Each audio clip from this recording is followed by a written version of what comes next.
Bienvenidos a una nueva emisión de estos podcasts con Ricardo Ferro.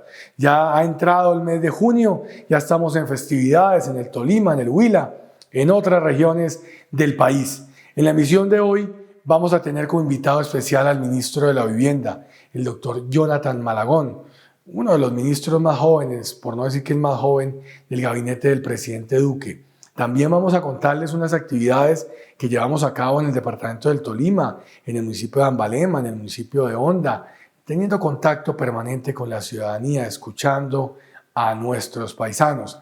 Y también lo que ha sido esta recta final de la agenda legislativa en el Congreso de la República. Espero que les guste esta emisión, la hacemos con todo el cariño, con todo el afecto, buscando permanecer en contacto con todos ustedes.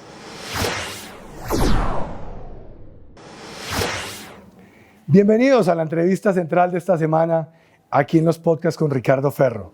En esta ocasión nos acompaña el ministro de la Vivienda de nuestro país, un joven talentoso, egresado de la universidad pública, que ha tenido muchos reconocimientos a nivel internacional y que para el país es un orgullo poderlo tener en una de las carteras más importantes, como es precisamente donde se toman las decisiones del ordenamiento territorial por un lado y también de ese derecho fundamental que es la vivienda. Ministro, bienvenido a estos podcasts con Ricardo Ferro. Representante, estoy muy contento de estar aquí en su podcast. Además que esta conversación me llena de ilusión porque usted combina dos cosas. De una parte, la política electoral y de otra, el diseño y la ejecución de política pública. Este ministerio, por ejemplo, es su casa. Acá lo recuerdan con mucho cariño en el Ministerio de Vivienda, su paso aquí como funcionario público. Entonces encuentro muy oportuna y muy entretenida este espacio y esta conversación. ¿Qué significa para usted ser uno de los 100 jóvenes del mundo que son considerados los mejores influenciadores o los más importantes influenciadores? Representante, yo creo que esta nueva generación, esta generación de los millennials, está derrotando una peregrina idea que hizo carrera durante muchos años, y es que la gente joven escogía entre dos cosas, entre su formación y entre su experiencia. Una de las particularidades que tiene esta nueva generación es que en la medida en que va estudiando, va trabajando. Por eso, cuando llegan los 30, los 35 años, muchos han acumulado 10, 15 años de experiencia relevante en sus carreras de la mano de una muy buena formación. Y yo creo que en cierta medida el presidente de la República reconoce la existencia de esa nueva generación y de esa preparación nombrando un ministro de 33 años en ese momento. Y aquí estamos dándole estramilla, haciendo un esfuerzo más que proporcional para demostrar que en efecto estamos listos. Ministro, ¿cómo encontró el ministerio?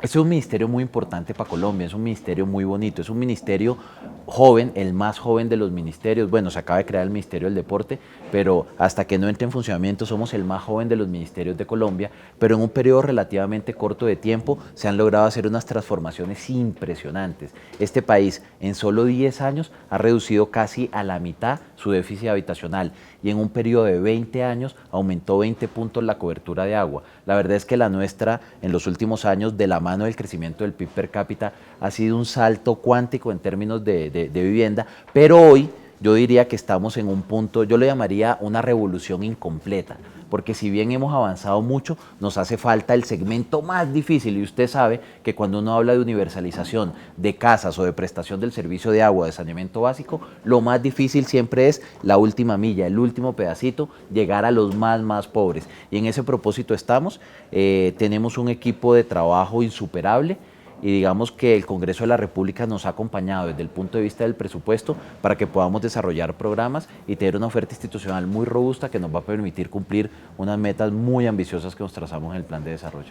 Ministro, siempre la preocupación en un ministerio como estos es que usted ahorita mencionaba la universalización, y es que por el objetivo de aumentar cobertura o llegar a la universalización se olvida de la calidad.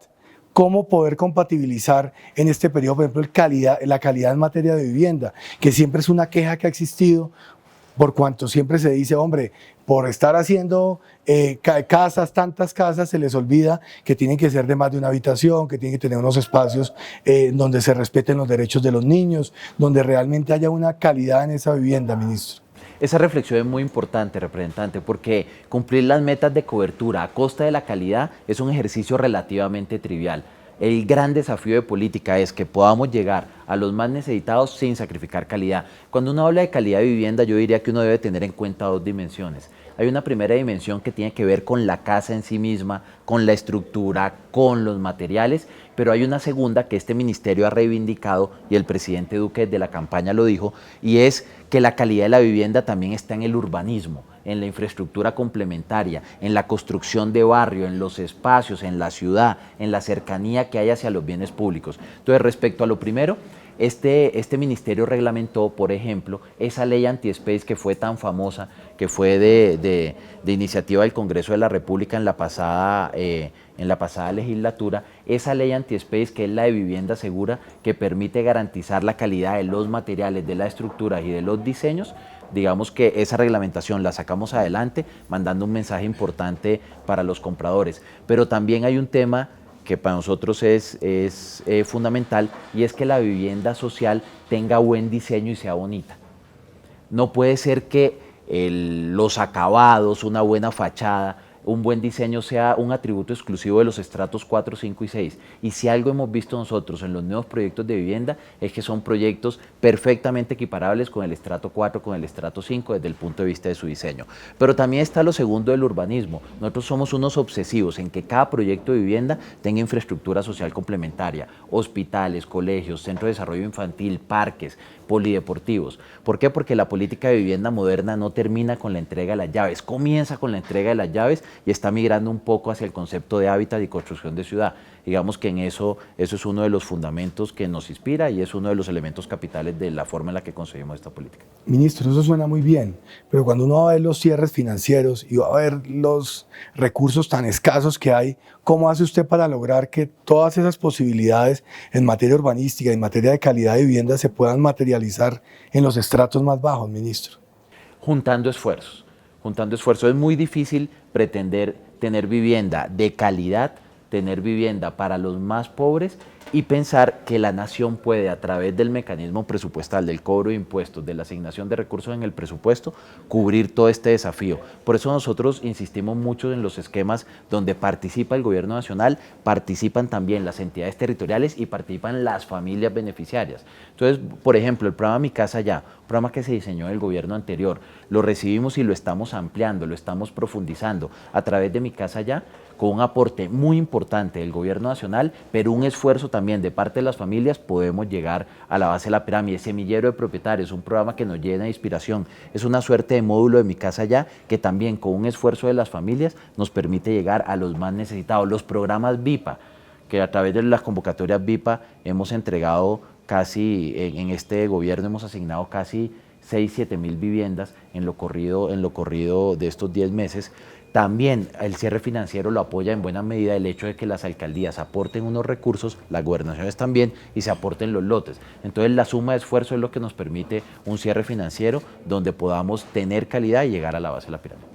Yo voy a hablar puntualmente de Semillero de Propietarios, ministro. Ese programa que usted ha venido liderando y que usted le tiene mucha fe a ese programa. Y yo obviamente que también creo que es una gran iniciativa en la medida en que siempre buscamos que la gente sea propietaria de su vivienda. Y en el nicho donde más posibles propietarios hay es en los arrendatarios. Es ahí donde hay más propietarios. ¿Usted cree que con cuántos arrendatarios va a convertir en propietarios durante su paso por el ministerio, ministro? 200.000. Esa es la meta. Eso es con cifras. Esa es la meta del presidente Duque, esa es la meta de este ministerio. 200.000 familias. Vamos a sustituirle la condición de arriendo por propiedad a través de este instrumento. Y es que, representante, a mí me mortifica mucho que en Colombia el 43% de las familias paguen arriendo. Mi Casa Ya ha sido un instrumento muy poderoso, buenísimo, pero tiene un problema. El problema es que todavía no estamos llegando a los que ganan un salario mínimo. Los beneficiarios de Mi Casa Ya que ganan entre 1 y 2 salarios mínimos son solo el 18%. Entonces el programa es bueno, es progresivo en sí mismo, pero tenemos que llegar a la base de la pirámide. ¿Y cuál es el principal problema que tiene la base de la pirámide hoy para comprar una vivienda? Y es que le toca escoger entre pagar el arriendo o ahorrar la cuota inicial. Es inverosímil pensar que familias que gastan hasta el 70% de sus ingresos mensuales en arriendo, no en comida, en arriendo, puedan ahorrar adicional al arriendo la cuota inicial para comprarse una vivienda. La verdad es que son familias que hoy, tal como está diseñado el esquema, están condenadas a ser arrendatarios de por vida. Semillero de Propietarios lo que hace es que a través de un subsidio de arrendamiento les libera ingreso disponible, pero ingreso disponible que no se va para gastos ociosos, que no se va para vacaciones, un ingreso disponible del cual una porción se tiene que ir a construir la cuota inicial de la casa. Entonces los ayudamos a ahorrar y el gran premio al ahorro después de 24 meses es el crédito de vivienda que les va a permitir con lo que pagaban por un ahorro, por un arriendo antes, finalmente convertirse en propietarios. Mire que hay mucha gente del Tolima que sigue este programa, no solamente a través del canal del Congreso, sino también a través de las redes. Y déjeme compartirle una estadística, hay 2.500 familias ya en el Tolima que se han inscrito a Semillero de Propietarios. Qué bueno. 2.500, es una cifra maravillosa, se equipara casi a los estímulos que hemos dado desde el punto de vista de Mi Casa Ya. Entonces yo sí tengo la ilusión que por lo menos en el Tolima podamos a familias informales de estrato 1 y que ganan hasta 2 salarios mínimos, cambiarle la realidad en términos de propiedad. Una pregunta que la respuesta debería ser obvia, pero de pronto no tanto. ¿Se supone que ese arrendatario quiere comprar en la propia casa, en la casa en donde está viviendo, o puede ser una casa distinta? Hay un elemento que parece filosófico, que parece que fuera de forma, pero que para nosotros al final del día es de fondo. Y es que el arrendatario, el beneficiario, va a tener la posibilidad de escoger qué vivienda arrienda y va a tener la posibilidad de escoger qué vivienda compra. Es un tema de filosofía, pero es muy poderoso. ¿Por qué? Porque es que aquí no hay un sorteo. Aquí no vamos a coger a la familia y decirle, mira, te tocó esta construcción. No. Nosotros somos convencidos que a través de la libertad de elegir, nosotros reivindicamos los derechos de la ciudadanía. Darle a la persona la posibilidad de escoger un estímulo de demanda, yo quiero arrendar esta vivienda o quiero comprar esta vivienda, es lo que nos va a hacer la diferencia. Entonces la respuesta es no. Pues puede ser la misma en la que está viviendo eventualmente. Nosotros ponemos unas condiciones en materia de calidad justamente. Para nosotros es importante que se cumpla la norma de sismorresistencia, que sean viviendas que aunque usadas algunas, se hayan construido después de 1990, que cumplan unos requisitos mínimos en términos de espacio. Pero mire esta reflexión, por ejemplo, que es muy válida para Bogotá. Uno no le puede decir a una familia, yo quiero que usted viva en una vivienda nueva en un barrio del norte pequeñita. Si la familia trabaja en otro lado o quiere una vivienda más grande porque tiene 4 o 5 integrantes en su familia, el Estado no puede modelar eso, sería imposible tratar de parametrizar las preferencias de la sociedad. Por eso lo dejamos todo a la elección del ciudadano. Ministro, como si usted no tuviera chicharrones aquí, ahorita le va a tocar liderar la vivienda rural. ¿Qué significa para usted estar al frente de la política de la vivienda rural en Colombia? Porque no solamente es construir vivienda, es la política de vivienda rural la que va a estar al frente de su ministerio, ministro. Ese ha sido un gran debate internacional si los responsables de la vivienda rural deben ser los ministerios de vivienda o los ministerios de agricultura. Experiencias internacionales hay de todo tipo y de todos los colores, pero si uno quisiera sintetizarlas, yo lo diría de la siguiente manera. Aquellos países que tienen unos déficits de vivienda muy pequeñitos en el campo, la vivienda rural es un problema del Ministerio de Agricultura. ¿Por qué? Porque el tema no es de acceso, es más bien cómo dentro de la unidad productiva rural, la vivienda es parte de la misma. Entonces es un tema más de desarrollo productivo, la vivienda como un elemento de desarrollo productivo. En los países como Colombia, donde todavía tenemos un déficit en materia de acceso, construir vivienda es el propósito, cerrar los déficits habitacionales. Entonces yo creo que el Congreso de la República reconoció eso, que el gran desafío era el cierre del déficit habitacional en el campo y por eso la vivienda rural viene a partir de enero para el Ministerio de Vivienda. Yo le diría como varias cosas. Una primera es que estamos haciendo un trabajo muy coordinado con el Ministerio de Agricultura para que esta sea una transición ordenada. Estamos en un momento, ministro, en materia de ordenamiento territorial, ya que usted menciona todo este tema de urbanismo, en el cual preocupan la cantidad de instrumentos de planificación que tiene el país y cómo en determinada medida comienzan a chocar unos con los otros. Entonces tenemos a los municipios haciendo los POT, bueno, y ahorita los planes de desarrollo con enfoque territorial en determinadas zonas del país. Tenemos también los planes de desarrollo con la competencia departamental, tenemos los que hacen las corporaciones autónomas regionales y tenemos también la posibilidad que para determinados temas de interés nacional llegue el gobierno nacional y también ordene determinados territorios. ¿Qué ha pensado el ministerio para poder articular todo ese tema de la ordenación territorial en Colombia?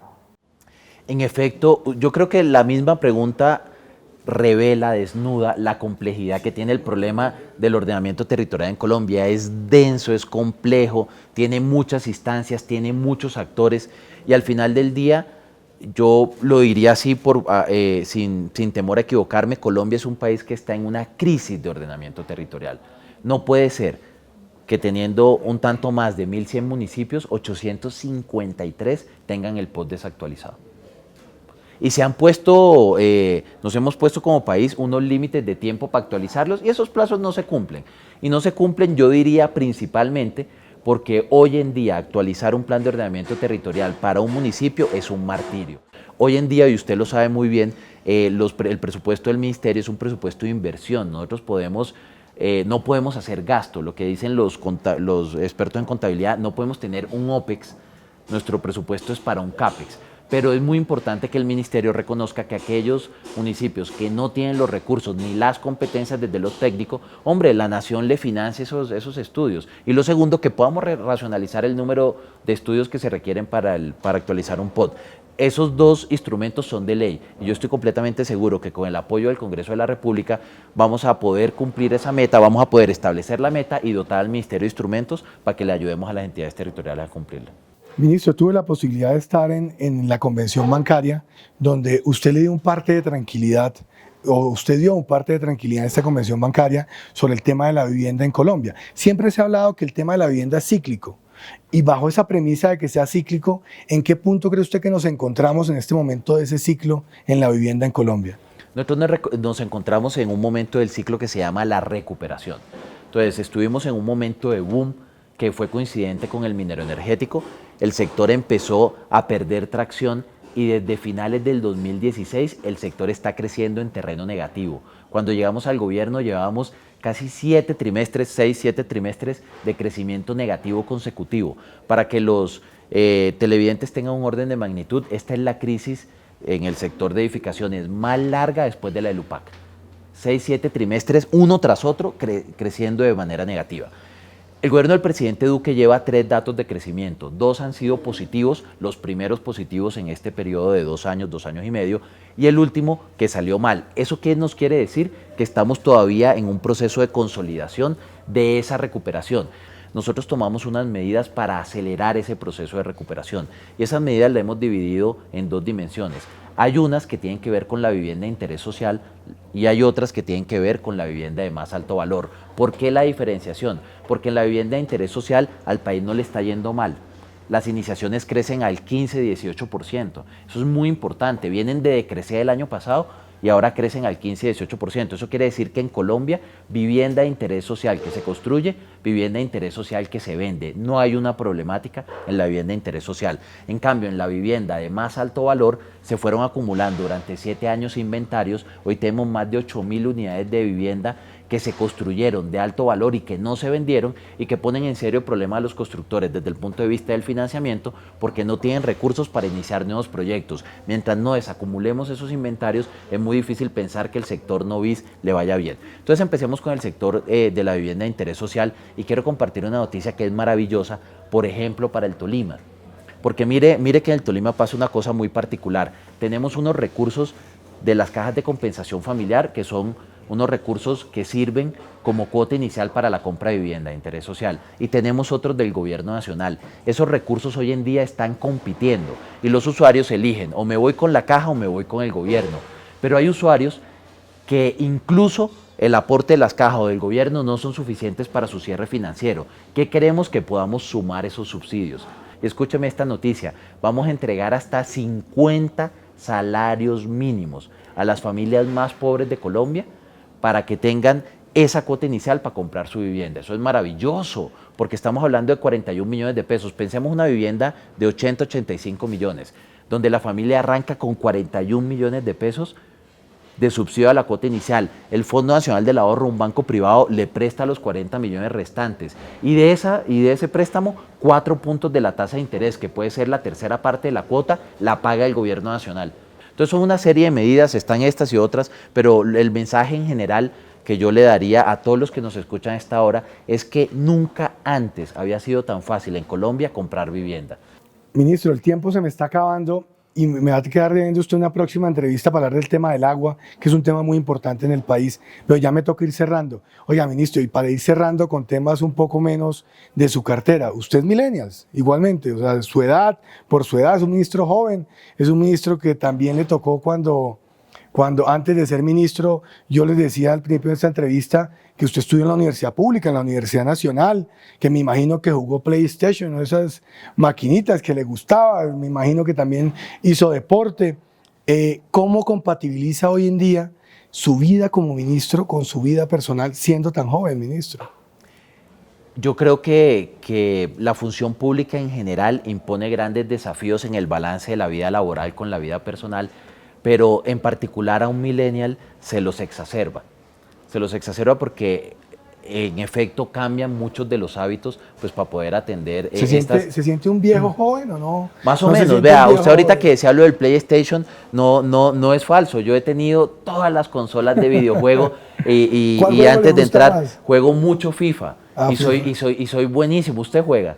Sí, pero hace rato no juego, pero Lo tiene que invito a dar que... su nombre. Mi nombre del Xbox Live. Yo lo que siento es que tengo una gran responsabilidad, no solo la inherente a la cartera, sino que le estamos demostrando, y este es un gobierno de gente joven que le está demostrando al país que se puede ser joven y tener la preparación y la experiencia. Es un gran reto, ministro. Es un gran reto. Entonces yo me siento muy orgulloso no solamente de estar representando a la provincia, de estar representando a la universidad pública, sino también en cierta medida a todos esos jóvenes que, como ha pasado también en el sector privado, le quieren demostrar al país que antes de los 40 años se pueden materializar buena parte de los sueños profesionales. Bueno, ministro, pues muchas gracias.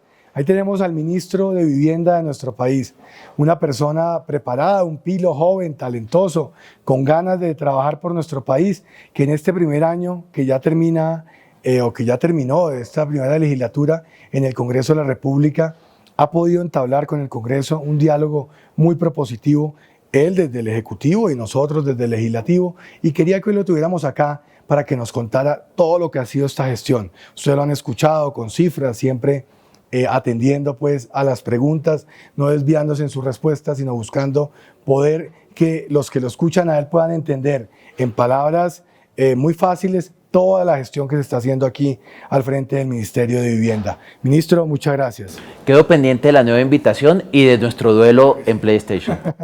A ustedes muchas gracias y si Dios lo permite, aquí estaremos la próxima semana con un nuevo invitado aquí en estos podcasts con Ricardo Ferro.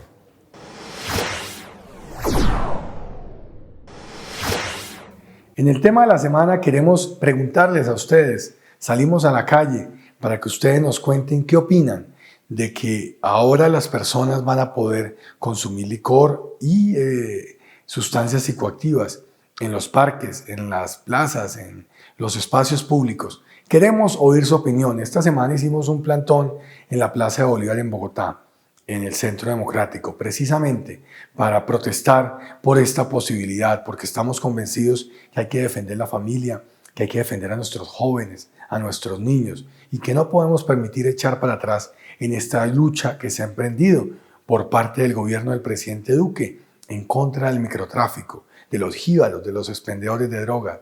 Y queremos nosotros que nuestros niños y jóvenes sientan el apoyo de toda la sociedad colombiana. Pienso que no es un buen ejemplo, ¿no?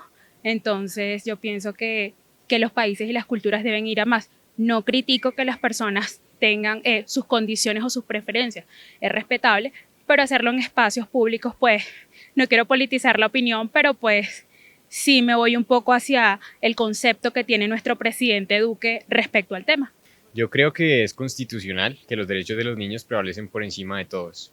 Es cierto y no podemos desconocer que existen personas que usan sustancias psicoactivas y están en su derecho en el marco del libre desarrollo de la personalidad, pero no pueden hacerlo atentando contra los derechos de los niños. Es un mal ejemplo y no es algo que debamos seguir reproduciendo en la sociedad. Pues me parece que el consumo de drogas o el consumo de alcohol no depende tanto que se pueda consumir en espacio público o no. Me parece que es una cuestión más cultural que puede provenir del hogar, puede provenir de la educación como tal, pero que afecte el consumo, que lo reduzca al no consumir en espacios públicos, me parece que no contribuye en nada. Pienso que deberíamos ir más allá y hacer como una política más clara sobre las drogas. Hablo de legalización. Lo que pasó en Estados Unidos con la marihuana que nunca se pensó que pudiera suceder. Acá pienso que la guerra contra las drogas hace mucho tiempo está mal planteada y debería legalizarse. No debería darse, ¿no? Porque este lugar es un patrimonio y creo que esas cosas no se deberían hacer al aire libre, porque hay niños jóvenes y ellos cuando ven eso quieren hacerlo. Y creo que sería es una mala idea que eso pase aquí, ¿no?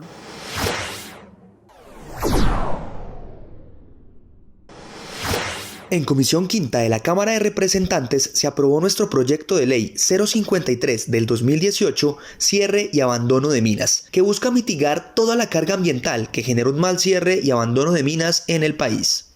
En el tema minero, una de las grandes preocupaciones que siempre hay es cuando se termina la explotación minera, todos esos pasivos ambientales, todas esas consecuencias que tiene una explotación minera, que hoy en día no es clara su reglamentación. Gracias a este proyecto de ley, que muy seguramente va a tener una discusión más amplia en la plenaria de la Cámara de Representantes, estamos nosotros buscando precisamente mitigar toda esa carga ambiental que genera una explotación minera. Entonces simplemente quería hacer ese reconocimiento a la comisión.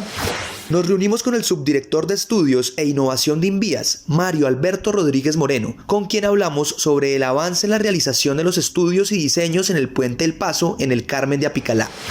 En plenaria de Cámara de Representantes aprobamos los proyectos número 301 de 2018, por medio del cual se crea la política para prevenir la pérdida y el desperdicio de alimentos. El proyecto de acto legislativo número 394 de 2019, por medio del cual se modifica el artículo 44 de la Constitución Política. Aprobamos la conciliación del proyecto número 084 de 2017, el cual termina con los abusos en los incrementos cada año del impuesto predial. Las familias colombianas de estratos 1 y 2 ya no tendrán que vender sus casas para pagar, porque se les cobrará solamente lo que suba al IPC anual. De la mano de nuestro partido, el Centro Democrático, realizamos un plantón en la Plaza de Bolívar de la ciudad de Bogotá en defensa de la familia y nuestros jóvenes. Recordemos que el libre albedrío y libre desarrollo de la personalidad no puede ser una excusa para consumir alucinógenos en vías públicas. En nuestro trabajo en región, nos reunimos con los habitantes del municipio de Ambalema, hablamos con la comunidad de diferentes problemáticas de la región y junto a ellos acompañamos a nuestra selección Colombia en el triunfo frente a Argentina por Copa América. Estuvimos en Honda, donde caminamos junto a la comunidad por la zona histórica del municipio. Nos reunimos y hablamos con los pescadores de la zona sobre las problemáticas que los aquejan para hacer su labor en el río Magdalena. Bueno, hasta aquí esta emisión de los podcasts con Ricardo Ferro. Espero que hayan disfrutado la emisión, espero que nos sigan acompañando cada semana con este espacio de comunicación en el cual lo más importante es estar en contacto con todos ustedes, que ustedes puedan saber qué estamos haciendo en Bogotá y en la región, y también que puedan conocer un poco más de personas que ejercen cargos públicos a nivel nacional y también unos paisanos que vamos a tener aquí como invitados especiales en próximas emisiones, también de la tierrita, para que estén aquí en estos podcasts dialogando y contándoles a todos ustedes lo que hacen, cuáles son sus actividades. Entonces, me despido, no sin antes invitarlos a que nos sigan en las redes sociales, en Facebook, en Instagram,